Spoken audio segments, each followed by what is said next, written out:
Hi everyone, so if you all got your drink, your snack, and we'll go on to continue Sarah Boone, and then I want to give you an update on the McCann case. So Unreasonable. I'm going to do it this way. I think it's fine streaming, but we're following new developments in. Sarah Boone has advertised for a new attorney. She concocted this flyer and wanted it posted at the courthouse. She's accused of killing her boyfriend, Jorge Torres, who died after being locked inside a suitcase, a case we've been watching for a very long time. It's a horrifying case because there's video of Jorge in the suitcase and she is communicating with him. He's saying, "I can't breathe, Sarah, let me out." And she says something to the effect of, "Well, you should have thought about that when you were cheating on me." And then would later tell police she was drunk, fell asleep, found him dead the next day. Joseph Tully with us. Representing yourself is very difficult business. We've seen people attempt it, and very few are successful. She's gone through 8 attorneys. We had someone on a few weeks ago that said she's mentally off. And this is a sort of a sad, just parade of events now. Losing the attorneys, her coming in. What's your take when you look at this case and you look at her behavior since she was arrested? So I agree. I see the same thing. I see mental health issues very present in this case, and it is sad. I think that this tactic of going through 8 attorneys, just because somebody has mental health issues doesn't mean they're stupid. They could be intelligent, but I think she's in denial as well. A lot of the same tactic of just and then she's putting the trial that off denial. and going through different attorneys, What and you'll never get to trial. But at some point, judges get sick of that. So that's what I think is going on. And then I agree with you that the evidence looks pretty strong against her in terms of the videos and her communicating, and then her subsequent statements to the police that don't really match up with what we see on video. Here's another interaction with Sarah Boone yesterday and the judge. I'm fairly confused. Was a notice ever put online for this or mailed to anyone?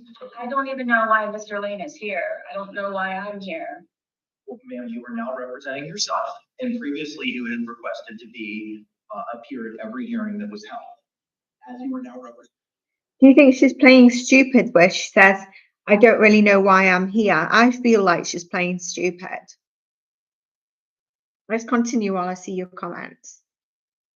And yourself, the court cannot have any hearings regarding your case without you being here.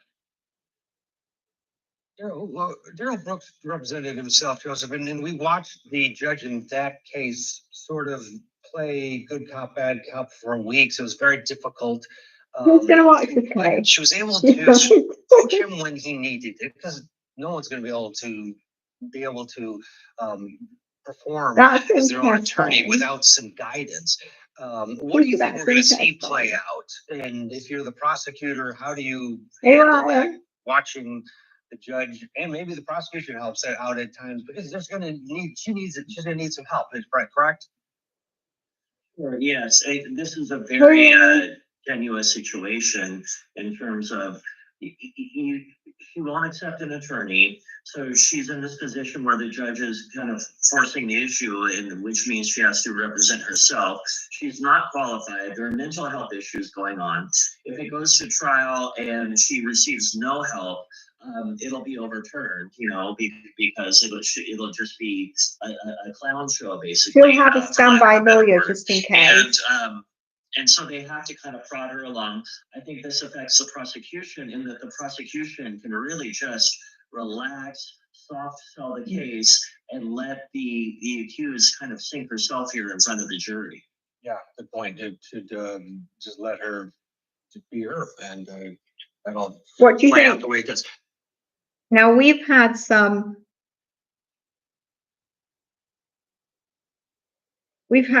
others that have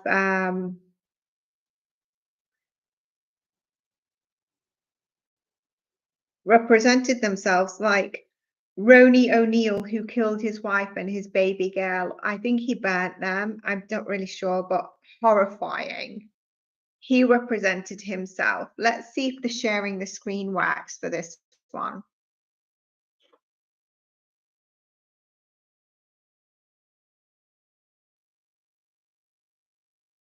So what would do that?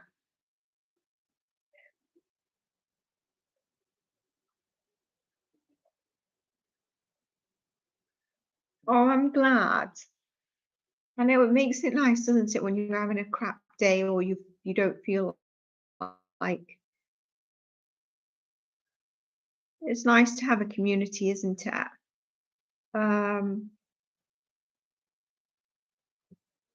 You just see what. Sure, I just.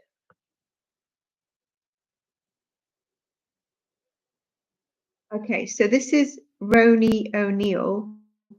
There's another guy as well. Who's the guy that represented himself? Who's the guy that represented himself? And he did like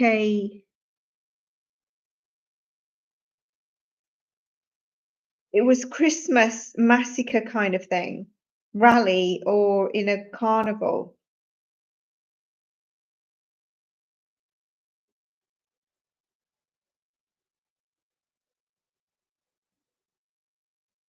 The jury find the defendants guilty. Yeah. I was looking for Gareth Brooks, but it's Darrell Brooks. He represented himself as well. I lost 20 kilograms with the help of K-Cow. I'm just going to tell you straight. Most meal plan delivery services Without having that left. So let's watch this one, Roni O'Neill. I didn't actually watch this trial or sentencing. It's only in this been when I've done readings that all of a sudden my YouTube's filled with news. And one of the things that I wanted to mention prior is that when I do these kind of readings, it gets draining when I'm watching it all the time as well. So let's see this guy. Do you think Sarah Boone's going to be like this guy? Ask the clerk to please publish the verdict. Thanks, Judge.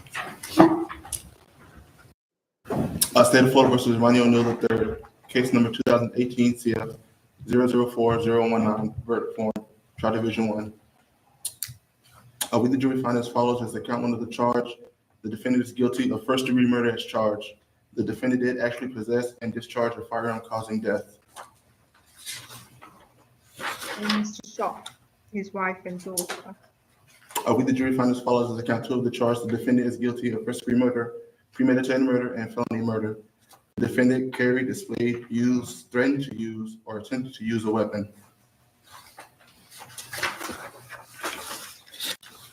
The jury found as follows: the count 3 of the charge, the defendant is guilty of attempted first-degree murder as charged.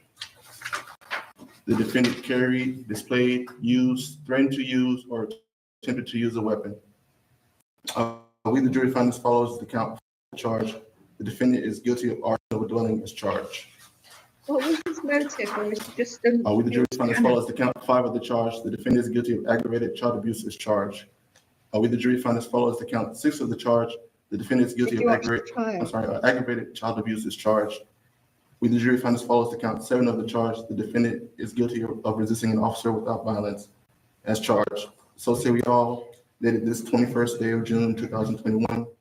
All right, very good. Thank you, members of the jury. So now that you have found the defendant guilty of first-degree murder, that means we will be going into a penalty phase. However, I'm going to give you guys the day off tomorrow. All right, there's some things we need to do as far as to get ready for that phase of the trial, which will begin Wednesday at 9 a.m. I anticipate that we will be concluded by the end of this week, so you don't need to worry about that, but I'm going to give you guys the day off tomorrow. All right, so you can go tend to your personal affairs, do what you need to do, and then we'll see you back here Wednesday at 9 a.m. Since you are still serving as a juror in this case, however, the rules still apply. You can't talk to anyone about this case. You can't do any research about this case. You can't watch, listen to, read any news accounts related to this case. And that will be the rule until I discharge you completely as a juror. All right? So with that, I think the pizza did arrive. So I don't know if you want to grab a slice on your way out the door, but there is pizza back there. And we will see you all on Wednesday morning at 9 a.m. All right, thank you. All right.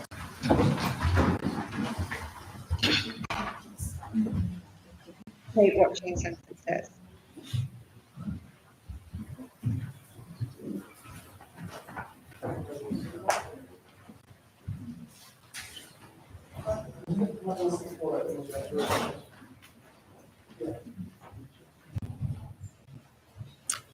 Okay, everyone, have a seat. So Mr. O'Neill, now that you have been found guilty of first-degree murder, we now go into penalty phase. And as you are aware, it gets no more serious for any defendant in any criminal courtroom in this country than what you are facing now. I respect the fact that you chose to represent yourself, and I have to tell you, I think in another lifetime, you would have been an excellent lawyer. I really think that. You speak with great passion. I understood exactly the points you were making. I knew what you were attempting to get across in your opening statement, your cross-examination of the state witnesses, the direct examination of your witnesses, and your closing argument. Ultimately, your arguments were not persuasive to the jury, but nonetheless, I was able to follow exactly what you were trying to accomplish. However, as we move into penalty phase, I'm really going to strongly encourage you to consider allowing. Who was it that said they watched the trial? Was he this well behaved? I don't think so, because I've got another clip for you. Let's see the last minute. Counsel to now step in and represent you. This is a much more specialized and rare area of the law that very few practitioners really practice in, as far as truly understanding the aggravating factors the state has to establish. And now you would have a burden of proof with regards to the mitigators, whether they're statutory or non-statutory. You've got to come up with proof by greater weight of the evidence that the mitigators actually apply. And you would have to come up with not just applicable statutory mitigators, but any applicable non-statutory mitigators. And I'm quite confident that your standby counsel would have a much better grasp on what those potential non-statutory mitigators would be. So I want you just to think about it overnight. I don't want you to make a decision right now. I want you to give it some serious consideration. All right? And we're going to reconvene at 10 o'clock tomorrow morning, and we'll discuss it further, and you can tell me then. But I really want to strongly advise you to go ahead and let counsel represent you in the penalty phase, because the consequences are so serious. Did he actually allow that or not?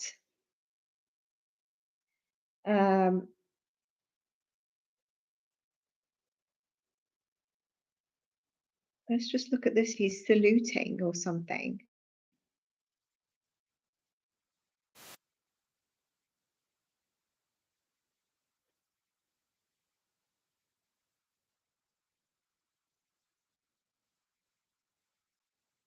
I want to go live now to ABC Action News reporter Heather Lee, who has the decision live at the courthouse for us tonight. Heather.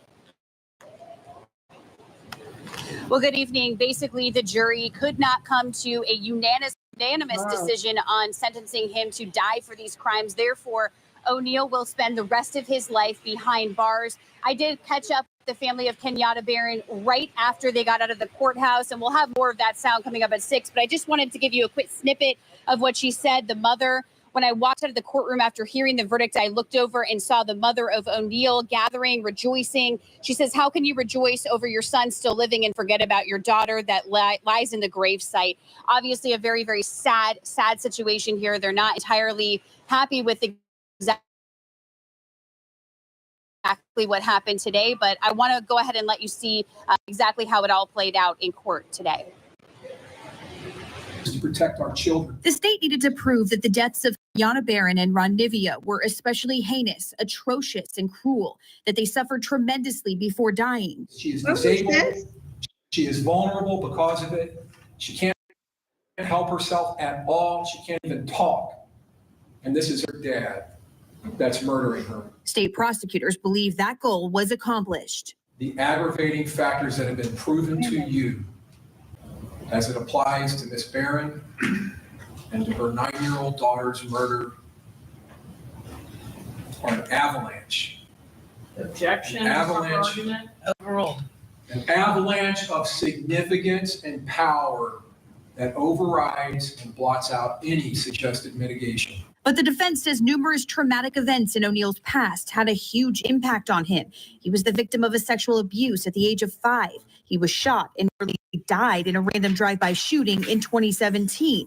And while recovering from that, the state says he was traumatized even more when his mother told him she tried to abort him. She was trying to use that as an example of him having another near-death experience and that he. So he did have a lawyer, but he decided to represent himself at some stage, or because this looks like it might have been opening or closing. He survived. Assistant State Prosecutor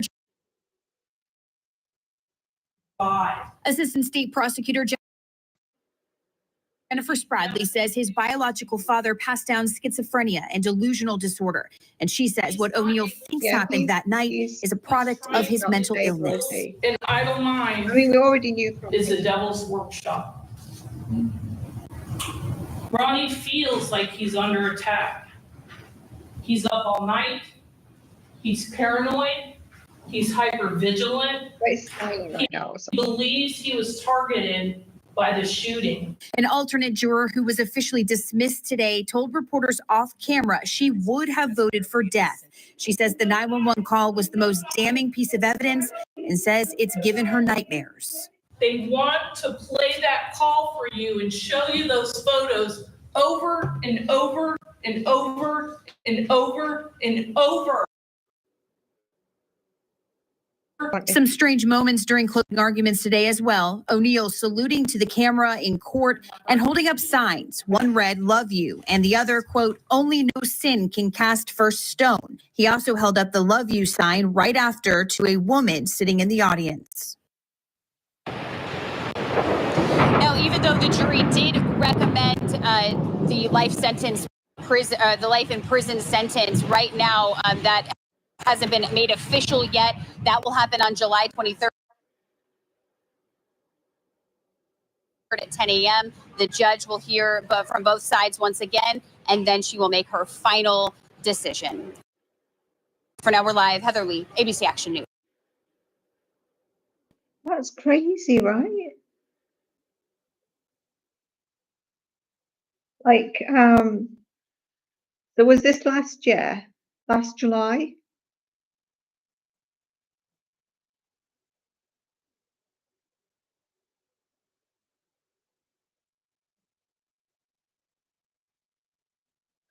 So this must be him screaming for his justice. I mean, if he was winning at any point in the case, I think this is where he probably lost. It's all said and done. Only the man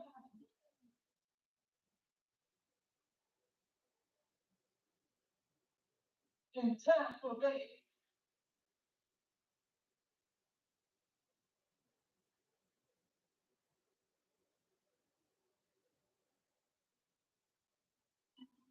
Change. I mean, Prices change. You'll never see. he just lost it on that, didn't he? Probably this one as well. Let's see.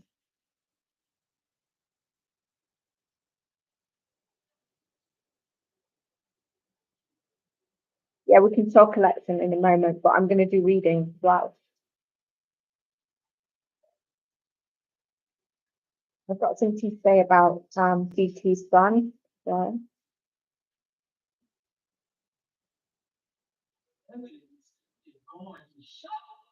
Oh. You think Sarah Boone's going to be like this, or she's going to be like crying a bit more? Talk to me gently, please, because I can't understand. I can't keep up. What do you think? Is she going to be like this?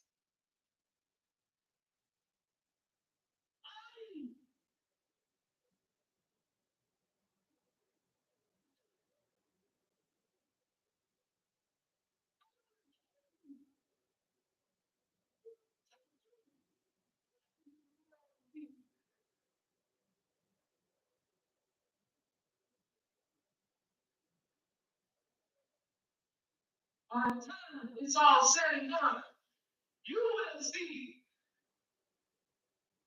who is the mass murderer.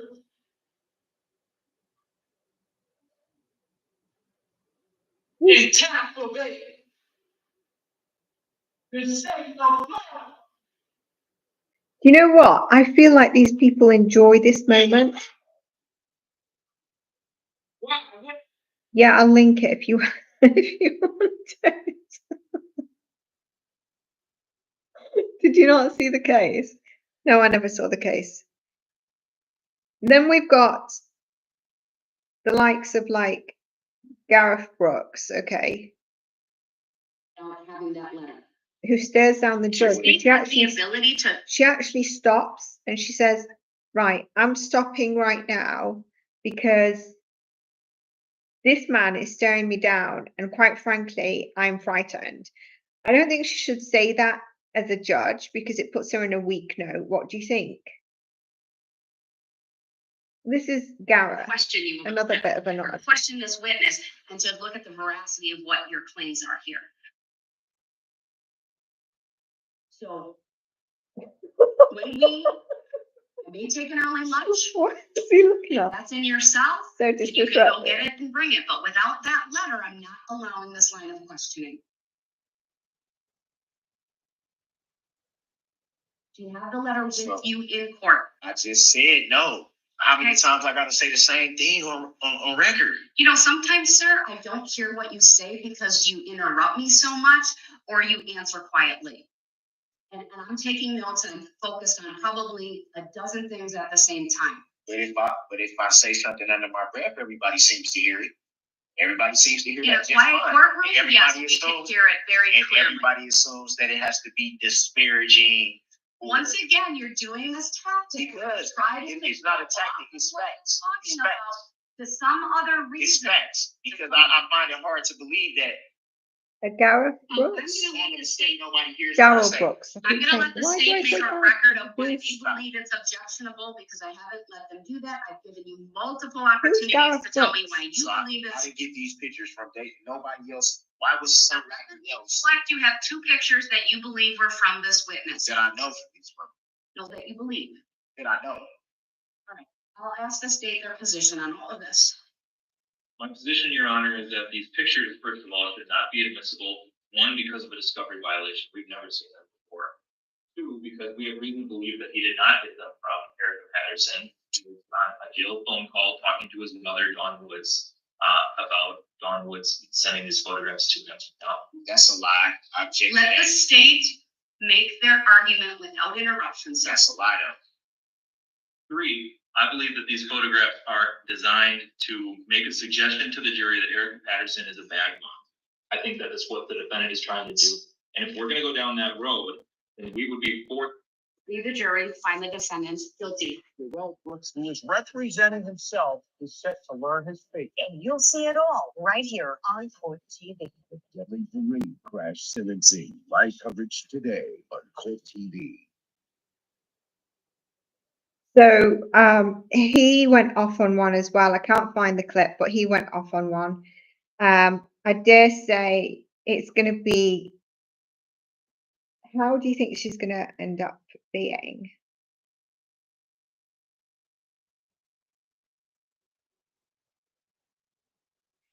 Trump. Okay, so with DT and the current situation in the US, one question which I'd ask is, you know, different states, do they tend to be what I believe, but I don't know. Different states always tend to be a higher percentage or supporter of one or either of the parties. Is that correct? Yeah, I think she's going to be a bit more like, be gentle with me, be soft, which might actually delay the trial. But with her not having representation, I dare say the prosecutor's feeling like this is going to be an easy ride. Like, she's representing herself and she's probably the only witness and she's probably the only speaker. It's going to be draining. Like, I don't think people realize that there's also the energy draining factor around this. Yes. So you say, yeah. So I've got a prediction which I'm going to put in my psychic predictions. I'm going to hold on to it. So I'll check those reading in the global psychic predictions, but it's very volatile at this moment in time. And I think when one looks like the energy looks like it's overruling and it's going in the right direction, there's going to be sudden change, but there needs to be high security. He has to have high security. If he's not in November, and even that date, the 5th of November, remember the 5th of November, there's something about the election being a bit shadowy. So I think I mentioned in my previous reads, I'm not sure if this is going to be delayed or something around it, but let's say it goes ahead and he wins, he needs to still be on high security for at least a good few months, because I think there will be a second. And if not, give it till about November. If he doesn't, he still needs to be on high security until then. So in all cases, there needs to be high security. And not only him, another high leader, political party leader or leader in politics, in the political parties, whether his side or this side, they need to be also on high security alert between now and I would say until February, March next year. So I hope I remember to put this in the predictions, but if not, you guys need to like highlight to me, oh, you remember you said this, kind of validate it. Yeah.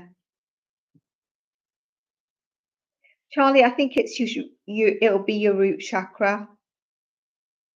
Yeah, I feel like it could be your root chakra. So it depends what other stuff you have going on, but I can definitely tell you. I tried going in for an energy healing. I mean, it's online as well. Very basic instructions. You won't feel like you have to stop your day. There's also the group healing that's done. That's a bit cheaper. But I'd say for the first one, maybe go for a one full session for you. But it depends on your finances as well, right? Yeah. You're welcome. You're welcome, Cindy. Right, let's look at McCann. So the next, we're actually quite late. We're not late, but you know, I've still got two other missing girl cases. One that turned up, which we mentioned earlier, with a 34-year-old after 2 months. Can you imagine that? Clearly talking to people online. And I want to do one on the Madeleine McCann case update. But let's look at Maria.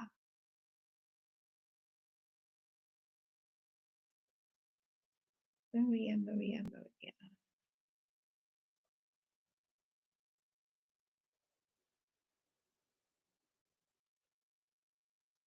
I don't like to ask, but I'd love to know who you're voting for. Just, I like to get a feel because I'm not there, am I? Are you? Okay. Well, you know that is a safe spot to say that, right? The thing is, you know, I think people need to look into their policies. I think for me to get up to date on stuff via mainstream media, that's why I don't do it, even though I'm getting more requests on these reads, is because I'm going to only read for each party what they want me to know. I mentioned this in the attempted A for DT, that you're only going to find out what they want you to know. And part of it is DS programming, and there was an insider. I don't know, has anything come out about the second person that I said was there, and the gunshots from him as well, but not in that direction? And also whether there's a questioning about the bullet that is said to go by DT. Was it a bullet? Was it not a bullet? Or did it actually hit him, etc.? Something around that. Also mentioned a van, didn't I, and the device. So has anything come out about that? This is the girl, Maria, who I think went missing at the end of May and has just been found. I think it's Ohio. We're continuing coverage out of Hall County this morning. 12-year-old Maria Gomez Perez, who has been missing for months, is now on her way home to Hall County. Deputies say they found her in Dover, Ohio, with a 34-year-old man. Antonio Agustin Ailon is now in custody. Investigators say he drove from Ohio to Gainesville to get Maria after messaging with her on Facebook. He now has an immigration detainer. According to the ICE website, detainers are critical to identify and ultimately remove criminal undocumented individuals who are currently in federal, state, or local custody. Her father, Andres, was notified that she would be brought back to Georgia from Dover, Ohio, but would not get to go home right away. He has been talking with our team throughout the nearly 2 months his daughter was missing. As he told our Angelina Salcido, this could not have happened without the community support. Holding his daughter's photo, Andres waits for his baby girl to come home. She never left her heart. 12-year-old Maria Gomez Perez disappeared for almost 2 months. Over 50,000 flyers and posters across several states later, his community's wish she'd be found came true. I guess we were lucky, and I praying does work. Norma Hernandez helping search and the only person Andres trusted during this time. He sent her the message deputies think Maria sent him from Dover, Ohio. Sí, quizás. Yo no estoy seguro de. He says he didn't know if it was really her. And he sent me that. It was like 10:30 at night. And I called Mayor Parks and I said, this is what was sent to Andres. I said, it may be another fake profile, but here it is. That message led deputies to this base 9 hours away from Gainesville. Investigators say 34-year-old Antonio Agustin Ailon picked her up in May after Maria expressed she was unhappy at home. Andres says he's not the only one she was messaging. He says he took her phone away months ago after he noticed. He did try his best to protect her from being online and making sure that she didn't have applications that would put her in touch with these kind of people. But it doesn't matter what he did. You know, this happened, and we're just happy that it's ending in a good way. That was our Angelina Salcido So I reporting. think- Andres says he still doesn't know how Maria has been affected, but was told that she Told what? is okay physically after experts performed a health check. So that's her photo. Okay, physically, does that mean there wasn't any SA? No, not really, I don't think. Because I presume he always suspected that she could have started talking to someone, seeing as she picked that up. But it's interesting, they said that he got a text and he didn't know if it was her. I wonder what she said to him.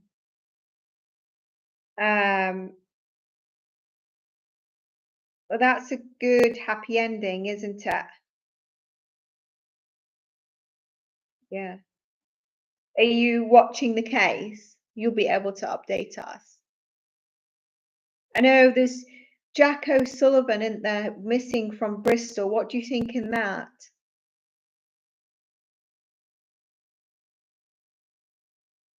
Exactly. Someone has to know a bit more, yeah.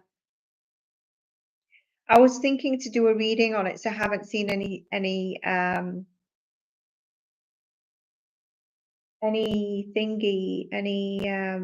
CCTV, but do you know who I'm called to just do a spontaneous reading on? There's a guy who's been missing in Sardinia, and I think they're trying to kind of compare it to the Dre Slater case, which is good in a sense because it's going to bring it into the media. But obviously, if there's no kind of like juicy drama and stuff, it depends what the media get hooked on as opposed to what they care about, honestly. That, you know, it's all about the juice that's been in the middle. But I think is it the rapids down the rapids who's gone to help with that? I think that, you know, the GoFundMe, if they've got, is probably minimal. So I think it might start getting into the news now that Jay Slater's case might not so much be in the news, but I don't think it's going to hit big. Like, no, I don't know. I just think like some cases do and some cases don't. And I don't think unless this has a massive juice to it, It's not going to, but is it Michael O'Sullivan? So, you know, if you were thinking to, or anyone, you know, saying that, because I don't think you guys, is thinking to donate more to that Jay Slater case, I'd go for the Michael Sullivan case, you know, and also there's Jack O'Sullivan. Is it Michael O'Sullivan? Can't be Jack O'Sullivan and Michael Sullivan. I know it's Jack O'Sullivan, but Michael Freeson, 25-year-old British man, has been missing since Sunday, the 14th of July, while on holiday in Sardinia. He disappeared after leaving for a walk in the countryside in near Lourdes, Italy. A manhunt has been launched, but the rural area is vast, making the search challenging. He was spotted near Bar Florinia, Arzacchini. So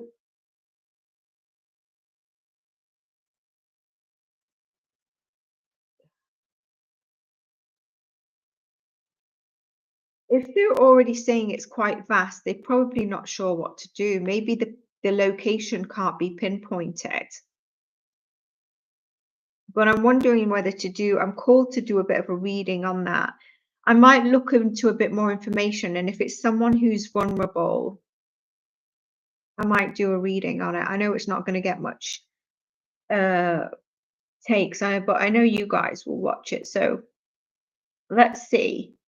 Let's look at the McCann case. So recently, you know, we've had the new Prime Minister.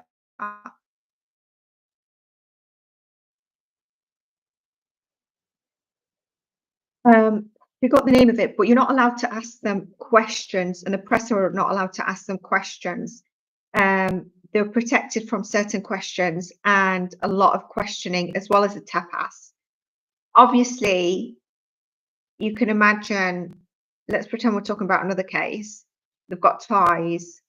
They've always had so much support in terms of funding. We're talking about millions here, millions and millions. And I've discussed this case so many ways. Germany are focused on this guy who I think is going to get out of it. I think his lawyer said, yes, he's probably a sick guy. He's got these guilty things going on. The German guy, I forgot his name, Krusner or whatever his name is, but he did not do this. And then you've got the UK, that's, you know, apparently it's an abduction, but it's not an abduction in the UK, so they're not doing anything. They're not listening to the Portugal police. There's the, what is it? It's not the Met Police. Grange, what is it called again? Something Grange, that every now and then pop up and we get they get the funding. And then it's obviously this funding is what we're all paying. There's no disrespect to Madeleine McCann. Exactly, there's no disrespect to Madeleine McCann. Absolutely, it's crazy the amount of money that's gone into it and nothing is being done. And every year there's money going into it. Where is this money going? It's returning back, but not returning back to the taxpayers. Is it returning back to whoever's in line as MP at that time, and the McCanns indirect, and McCanns, of course? It's mad. It's mad. So Jerry's popped up like a couple of days ago, or a day ago. And he said,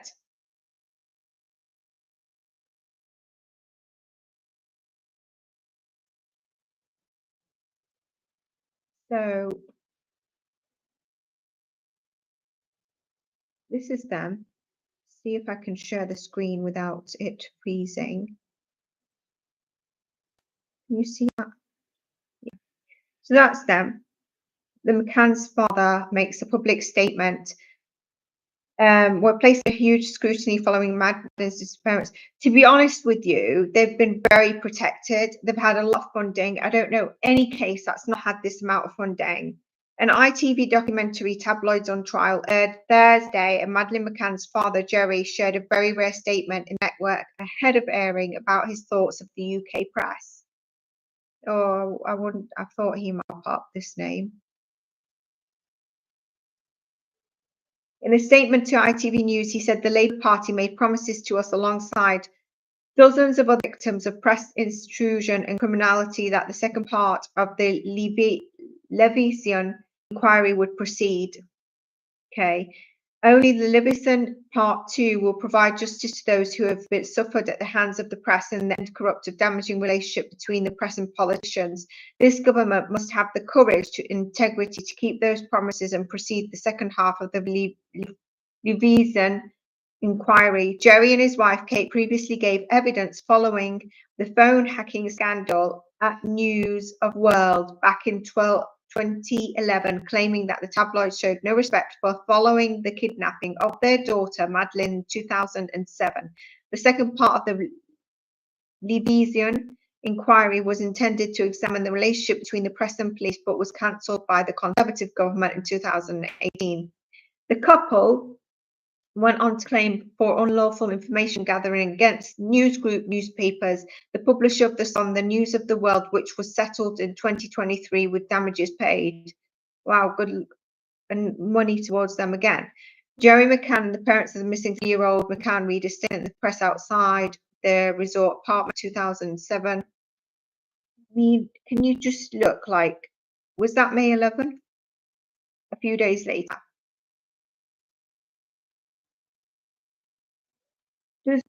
I mean, let's pretend these are two different people. Does this read sadness, sorrow, grief, despair, or does this read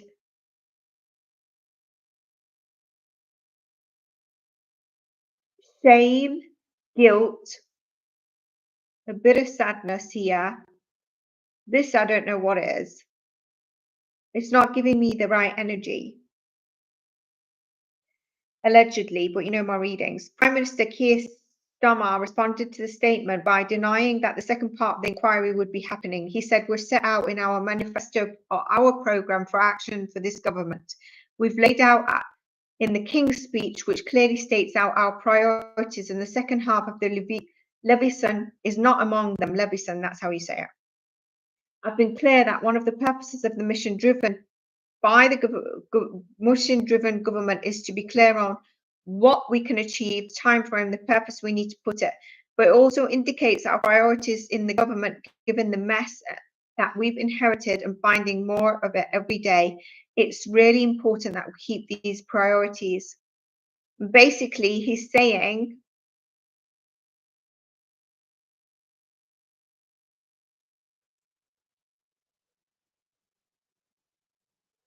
that he's not going to put it as a priority in the second. So is that going to make them worry?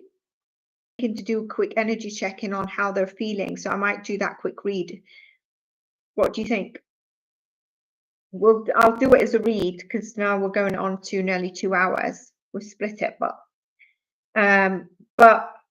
I mean, they've been left alone by press. Why are they bringing this up? Because they're probably scared with the Labour Party now coming in. Is it going to be the same? And I think Keir is not in a position to upset press as well at this moment in time. But yeah, they've had loads of, yeah, absolutely. Absolutely. I agree, Amy. I agree. Arcia, I'm with you as well. Yeah, exactly. Yeah. Whether you support or not, but why I mean, it's not even started yet, but I thought that was very interesting. I don't know how it landed for me, but I was thinking to do an energy check-in, so I just typed McCann's latest and it came up, and I thought, well, I'm sharing this on the live, so we have done. There's another missing case of Penny Wise. I think she's 17 years old.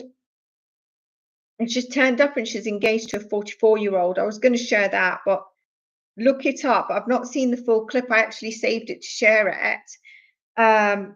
And I'll probably do maybe a Rex Heuermann check-in. I think I want to do that.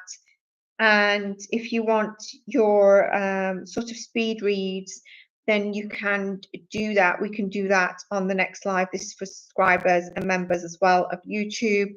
And everyone, did you enjoy this?